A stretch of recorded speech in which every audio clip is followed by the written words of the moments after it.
course, support tayo sa Philippine cinema. Nagbabalik na ngayon mga sinihan. And of course, maraming mga conflict din na pinagdadaanan ng industriya when it comes to showing original Filipino movies in the big screen. So I hope everybody goes out and watches in the theater. Hindi lang tuwing MMFF, kahit on a normal day, supportahan natin ang mga artists ng Filipino cinema. Alam mo yung ano mo show mo sa prime time. How do you feel? Ano ba nangyari sa Batang Quiapo? Hindi ko alam ba ang gusto.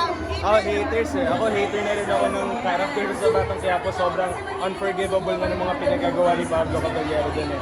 But I'm very grateful of course sa opportunity na at tiwala ng Dreamscape sa akin, ng ABS-CBN and ni Direk Coco and ng High Street team. Kasi ano lang naman ako eh. I'm just a guy who has big dreams and just a guy who's doing his work.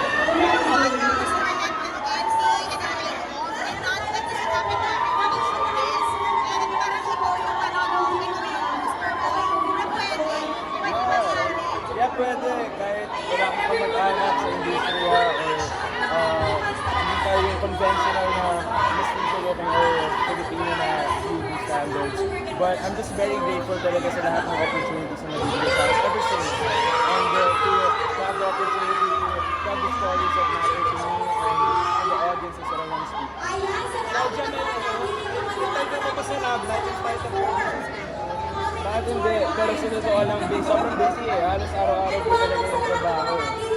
Without going into details, kasi yung Dr. Miles na meron na rin siyang daily show like that. Yes! Congratulations. Sobrang proud of her. Sobrang proud of her. Sinilip ko yung mga princess actually yesterday, di ba meron? So, congrats sa both of you sa friends sa Energy. And of course, sila Joao and everybody else in the team. Yun.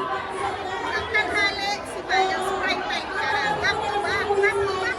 Okay, yeah. Back to back na maraming salamat talaga sa ABS and sa TV5 of course for trusting Miles as well.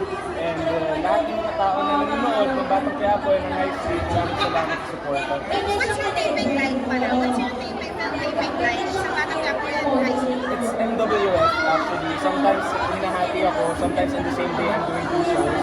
Umaga, ganito, different show, sa hapon, different show. Pero sometimes nag-a-adjust din naman yung High Street. Parang a couple times nag-shoot na rin kami on a Thursday because of the schedule. But other than that, ano lang, like, kinakaya pa naman. Are you looking forward to work with Miles Suits ilang projects? Bakit hindi? Ako, open ako to work with anyone, of course. And I'd love the chance to work with her again. Kasi yung last namin trabaho together, aside from the music video na ginawa namin, was the first time we worked together. First and last na yun eh. So sana, mabigyan pa kami ng chance. Right, last na lang, what's gonna be up with you? Yes, you have a new single, right? Yes, kaka-release ko lang ng single, may second single, Asar Talo, sa on all platforms. Sana supportahan nyo kung madami lang kayong galit sa mundo or kapag napipikon lang kayo with someone, ganun sa klaseng kanta. And of course, may mga ginagawa din ako movies, niluluto, Edge Up is one of them, directed by Cassie Flores. And hindi ko pa pwede masabi yung iba eh. Pero I'm happy to say that we're busy and blessed. Wait lang, sorry. Yung Asar Talo, it's for para sa amin? It's for us? Hindi, honestly, For you? no, it's a personal thing na pinagdaanan ko. At the time pumunta ako sa studio, tapos may kinapipikunan lang ako ng isang tao. Pero hindi ko pwede sabihin kasi okay na kami ngayon eh. Hindi naman sa dance yan. No, hindi naman. Sino daw? Secret, hindi pwede sabihin. Okay na kayo? Okay na kami. Alright, play namin yung Asar Talo. Yes, Para please. malaman sino kaya yun. Yes, Okay, please. thank you. Thank you guys. Thank you.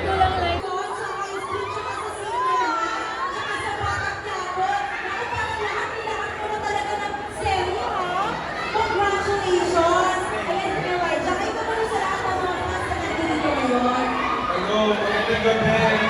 Excited na ba kayo manood ng Fruit Day? Yes, excited na. Uy, nakapos na naman sa tulong. Diba kasi sa senior high, talagang kapag siya, pinakanta meron yung kasama doon yung mga Ducati stars na ng go. Of course, sa Batang Quiapo din. Wala na akong ibote. Ulit nga.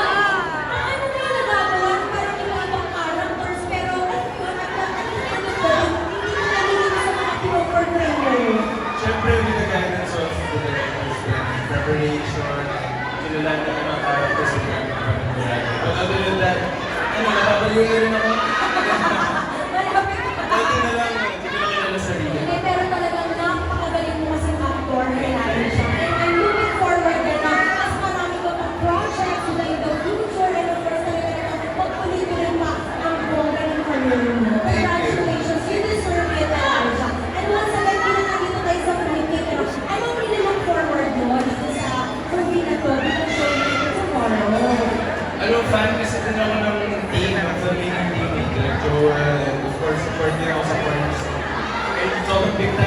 both actors eh. So, excited ako makita ko yung klaseng comedy, Papa Nolito, kung gano'n siya kawasak, hindi ko rin again, as a fan of Joey Talau.